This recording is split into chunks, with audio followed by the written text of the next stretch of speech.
They did it! SpaceX's first Block 2 ship is nearing completion. Could it be the next to fly? Pad A finishes its latest round of catch testing. Is it ready for the real deal? Masseys has a flurry of testing. How did they go? And Polaris Dawn comes to an end. What happened and was it a success? My name is Felix. Welcome to What About It? Let's dive right in. Starship updates. It has been a pretty big week for Starship news. After the recent bombshell announcement that Flight 5 will be delayed until November at the earliest by the FAA, it's easy to think that things at Starbase may slow down. But this is SpaceX we're talking about. They don't slow down for anything. Looking at the launch site, SpaceX has once again brought out its army of man lifts to Tower A, following what was hopefully a successful testing regime. All of this work is likely to make sure the upgrades and structural reinforcements made before these arms performed their most recent tests worked. They also need to check if they need to perform more work on the catch arms. With the extra time SpaceX has now, they may decide it's a good idea to bring the punching bag, Booster 14.1, back out to the launch complex for a third round of testing. While the FAA and EPA delay is an annoying thing for SpaceX, it also opens up larger changes made possible by the extra time. Right now, it looks like teams will continue to perform upgrades and reinforcements ahead of Flight 5. We can even see that SpaceX has installed scaffolding near the top of the tower. Following the recent tests, SpaceX is likely to begin reinforcing this section. Pad A has received a lot of attention given its upcoming flight test, but with the flight being delayed, it's likely SpaceX will turn its focus to its next generation of launch pads, which start with Pad B. This new tower and pad combo has seen numerous upgrades from its predecessor, including a completely redesigned launch mount. It's not just another pad. As much as the Block 2 Starships will bring significant upgrades, the new pad will bring the same. Teams have continued working around the new launch mount, and most of the preliminary work on the ground is now likely completed. We know this because SpaceX workers have finally removed the pile driver, which was busy for months and used to install the sheet piles into the ground.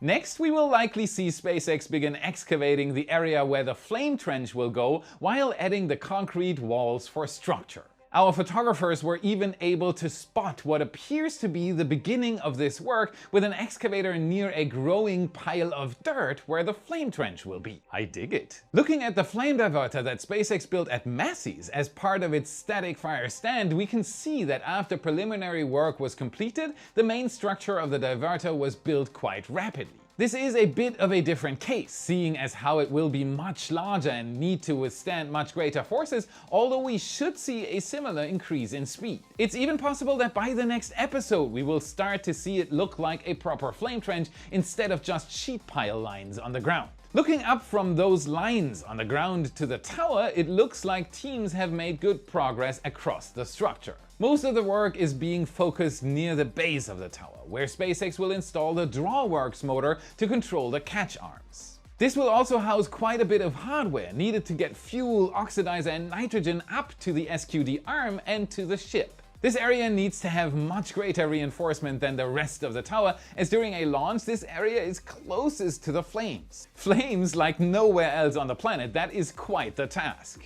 Fortunately for Tower B's engineers and mechanics, the upgrades to the launch mount, including the addition of the aforementioned flame trench, should go a long way in protecting this area from the majority of the flames and force of a launch. Hopefully. However, due to the pitch-over maneuver that Starship performs at launch to avoid accidentally colliding with the tower, the flames often end up being pointed directly at the base. It still needs to be greatly reinforced, because even if the forces are reduced, they are still extremely powerful, and the sheer size of Starship means they will still be much greater than what most other rocket launch towers will ever see. Now we finally see workers install the pipes in this section. Pretty soon they'll have this new launch pad hooked up to the fuel farm. I can't wait to see it ready to fill its first ship and booster.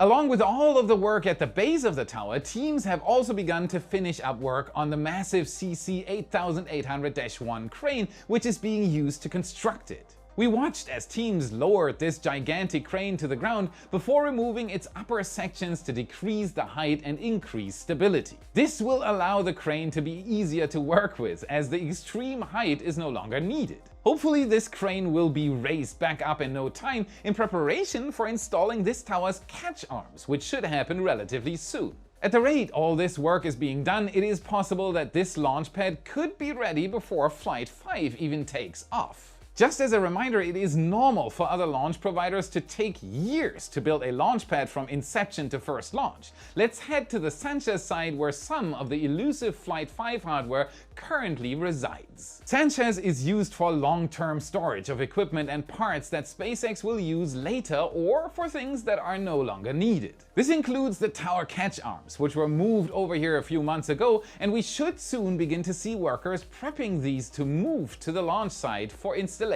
Ship 30 has also been patiently waiting at Sanchez for its turn to fly for the past couple of weeks after it successfully completed its static fire campaign. But since then, it's been nothing but crickets. FAA and EPA have made sure that this will be the case for a while longer. This creates a rather funny and surreal situation. At this rate, other prototypes are quickly beginning to catch up with this rapidly aging Block 1 ship. A while back, before all those delays, it was clear that wasting ships wouldn't make sense. Ship 30 and 31 were supposed to fly. Is that still the case now that there's plenty of time to finish the Block 2 ships? What do you think? Let me know in the comments. Looking at Ship 33, the first Block 2 ship, which is currently in Mega Bay 2, work has rapidly progressed on this next generation prototype. Currently it's receiving final touches after its rapid stack over the course of a month. In fact, on the night of the 14th, we saw SpaceX finally install this ship's aft flaps as they were lifted and attached. This means that Ship 33 should now be further in development than Ship 32, which essentially confirms the ultimate fate of this seemingly forgotten Block 1 ship. It's possible we may even see Ship 33 rolled out for its first pressure tests any day now. And Ship 33 isn't the only Block 2 prototype catching up with Ship 30. Looking into the Star Factory, thanks to the wonderful windows SpaceX installed, we can see that what is likely Ship 34's nose cone is nearing completion. Teams have installed the first of its 2 forward flaps and should be installing the second one soon. The rest of the sections of this prototype are likely not far behind. We may even see this nose cone roll out and get stacked soon, just like Ship 33's. If that's the case, we may even have 2 Block 2 ships nearing completion or even complete by the time Ship 30 flies. The speed SpaceX has been moving to build these prototypes is unmatched. What's also unmatched is how lawless the internet is. Check this out. Take a moment with me and thank our longtime sponsor, Surfshark VPN, a service we use regularly, especially when we need to access websites or content that are geo-blocked. With Surfshark VPN, you can get an IP address from anywhere around the world, allowing you to bypass geo-restrictions and enjoy your favorite content. Whether it's accessing global rocket launch streams, space documentaries, or international tech conferences, Surfshark has you covered. As many of you are gearing up to travel to Starbase for the exciting 5th Starship flight, Surfshark VPN will ensure you stay connected, no matter where you're from. Imagine watching the launch and being able to stream your favorite shows or stay updated with news from your home country, all thanks to Surfshark. And make sure to take your whole family with you, as Surfshark lets you use the service on an unlimited amount of devices, all covered by Surfshark VPN. Use our code Felix at the link below and get 4 months extra for free. Surfshark, surf with your own set of rules. Yeehaw, cowboy, back to Starbase. As fast as SpaceX is building these new ships, the closest one to Ship 30 is obviously its twin, Ship 31. It was built around the same time and it is currently expected to be the ship for Flight 6. To make sure the ship is ready for its flight, SpaceX decided to begin its testing regime. Originally, this ship was supposed to get its tiles replaced with the new, stronger version. However, teams decided to put that on hold and instead rolled this ship over to Masseys' testing range. Last episode, we mentioned that the ship had been filled with cryogenic methane and oxygen ahead of what we thought would be a static fire. Yes. Except Ship 31 did not end up performing any static fire test that day. Instead, it was likely an abort or possibly one more pre-static fire check. That was until the 14th, when SpaceX once again ramped up testing on Ship 31, and once again we saw its tanks fill with cryogenic liquids. And then it detanked. Yep, still no static fire. At this point, SpaceX is just teasing us. Hopefully this is just continued testing or ground-side hardware problems instead of a problem with Ship 31. Alright, episode 400, almost 6 years. Wanna celebrate with us? Make our day by double checking that you've hit that subscribe button. We're 15K away from 500,000 subscribers. 500,000, pinch me. This is epic, thank you so much. While you're at it, party hard, give us a like and become a wise supporter. You'll gain access to a massive amount of extra content. Daily new Starbase photo galleries, including all those we've posted so far. Satellite, aerial and ground photos, more than 400 posts in the past 2 years alone, with up to 7 picture galleries per week. Insights, chats with me, you name it, let's celebrate, you rock. Woo! Ha! As of now, Ship 31 still hasn't static fired, and it's possible that if this is a problem with the ship's hardware, SpaceX will decide to roll Ship 31 back to the build site to fix whatever is going on. But if that doesn't happen, hopefully we'll see the static fire any day now. Ship 31 isn't the only one that's been seeing some action at Masseys. Test Tank 16, which we have been following over the past couple of weeks, has once again been tested. After a small cryo test on the 5th, we knew this test tank was in for another round of testing. And we were right. After that initial cryo run, it was again tested on the 9th. It's likely that during one or even both of these tests, this test tank was put under the pressure of the can crusher. This is thanks to the hydraulic pistons, which are attached from the base of the can crusher to a lid, which is placed on top of the test tank. However, this wasn't the end of the testing. After all, this isn't just a can crusher, it is Can Crusher 2.0. This design doesn't just press down, it can also bend, thanks to these horizontal pistons attached to the outer cage of Can Crusher 2.0. On both the tests which took place on the 5th and the 9th, these horizontal pistons were not attached. However, shortly after that second test on the 9th, teams began to hook them up, which let us know that the beef between the Can Crusher and Test Tank 16 was far from over. Sure enough, on the 12th it underwent its third structural test, with the horizontal pistons providing enough force to simulate those experienced during a launch and landing. But was it strong enough? Well, from what we can tell, Test Tank 16 passed with flying colors. Hopefully that was the case, as this would mean SpaceX is a go on Block 2's development, as this test tank was likely meant to verify designs for SpaceX's next generation of ship and booster. SpaceX's work at Starbase is second to none. Witnessing all this through our camera lenses is a first in spaceflight history. Unfortunately for them, designing, building and testing the world's most advanced and powerful rocket apparently is still easier than filing paperwork and dealing with government bureaucracy. You've heard me mention this a few times throughout the episode, saying that an upcoming event will likely happen before SpaceX can fly its next test flight. This is in no part because the hardware to successfully fly the largest rocket ever built is not ready. This is because of government bureaucracy, nothing more. In fact, just a few days ago, the EPA proposed a fine against SpaceX to the order of $148,000. It's getting more expensive. Nice. This penalty is similar to previous ones brought against SpaceX. It is related to the water deluge system used for the pads, which they use to protect the launch pad and surrounding areas from the immense forces of a launch. For example, on Flight 1 they didn't have this and caused quite a bit more damage to not only the pad but also the surrounding area. Unfortunately for all of us space fans, it appears all of this bureaucracy, paperwork and delays aren't going anywhere anytime soon. With that being said, what can SpaceX do in the meantime? In the 3 months that have already passed between Flight 4 and now, SpaceX has managed to build an entire launch tower, finish the majority of the Star Factory, build its first Block 2 ship, replace all of the tiles on its next ship to fly, and perform tests and upgrades ahead of its first attempt at catching the world's largest rocket stage out of mid-air. So far so good. So they've done a lot in just 3 months, and now they have at least 3 more. Sometimes I get comments from people saying that SpaceX is just a waste of money. It seems the eye of the beholder needs glasses. With all this time passing, Ship 30 and Booster 12 will become even more outdated, along with the rest of the Block 1 designs as SpaceX shifts towards Block 2. As mentioned before, Ship 33, the first of the Block 2 ships, may even be ready to fly before Ship 30 gets its chance. Based on this and many other factors, SpaceX may decide that Ship 30 isn't worth testing anymore and instead move straight to more advanced flight hardware. After all, if you can only launch 2 to 3 ships per year because of regulations, it might still be wise to pick the ones to launch more carefully. What they'd like and what really happens are currently two different things for SpaceX. They've done this in the past, for example with Booster 4 and Ship 20, where SpaceX decided to skip them and go straight to Booster 7 and Ship 24. Booster 4 and Ship 20 were ready to fly. In this case, they may even decide to go straight to Ship 33 and Booster 15 if they are ready by that time, which seems increasingly likely. As mentioned before, Pad B may also be ready by that time, so SpaceX may even decide to just use that one. At this point, it's all up to the regulators, but if it somehow keeps getting pushed back, say until next year,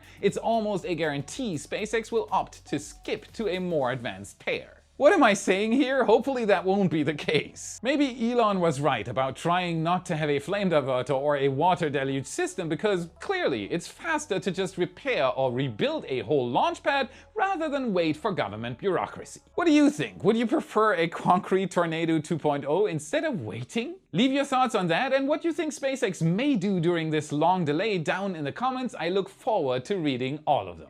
Moving on now to something that was delayed for more reasonable reasons, Polaris Dawn. After years of preparations and some recent weather delays, Polaris Dawn, Jared Isaacman's second commercial spaceflight and the first in his trilogy of Polaris missions, successfully launched. And now they've finally done it. SpaceX is now the first company in history to successfully perform a spacewalk, with Jared Isaacman being the first private citizen to do so. SpaceX is moving at a speed comparable only to that at the height of the space race between the US and the Soviet Union. Their technology currently still needs some improvement though. The pressure suit that was used still required life support directly from the capsule, and it seems like it was much more difficult to maneuver than most of the modern spacesuits. However, this is the first step, and given that this was completely privately developed with no intervention or input from any government entity, this shows how advanced SpaceX truly is. This was even the largest number of people exposed to space simultaneously, as all 4 crew members needed to be exposed to the vacuum of space. Wearing their suits, of course. In that spirit of progress and advancement, it is only fitting that another record was broken while Polaris was up there. The most number of people in orbit at the same time. With 19 total, 12 on the International Space Station, 3 on China's Tiangong Space Station, and the 4 crew members of Polaris Dawn. After this incredibly successful demonstration, it was finally time for Isaacman and the crew to return back to Earth. And on the 15th, that's exactly what they did, with the Crew Dragon successfully slowing itself down before jettisoning its trunk and closing up its nose cone to prepare for re-entry. An important thing to note during this re-entry is that this is actually the hottest re-entry of a Crew Dragon to date, due to the altitude and speed that Polaris Dawn was flying at.